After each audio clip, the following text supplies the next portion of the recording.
સુરતમાં રખડતા કૂતરાઓનો આતંક યથાવત છે. રોજબરોજમાં કૂતરા કરડવાના બનાવો બનતા જ હોય છે.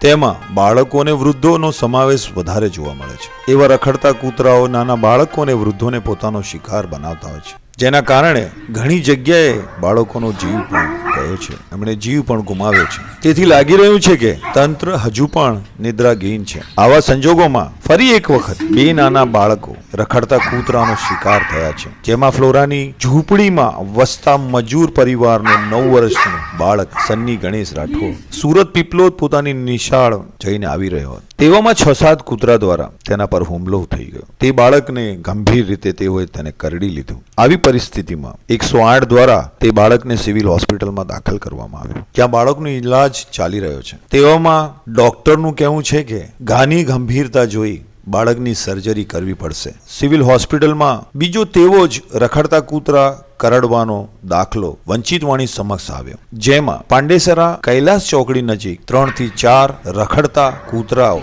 મનીષ નામના 12 વર્ષના બાળકને ઘેરી વળ્યા અને કરડવા લાગ્યા. તે બાળકની સારવાર પણ સિવિલ હોસ્પિટલમાં જ ચાલી રહી છે. તે બાળક પણ ગંભીર રૂપથી ઘાયલ છે. આના પરથી અનુમાન લગાવી શકાય કે સ્માર્ટ સિટી, સ્વચ્છ સુરત, સુંદર સુરતના આડંબર દેખાડતું આ તંત્ર કેટલું સજાગ છે.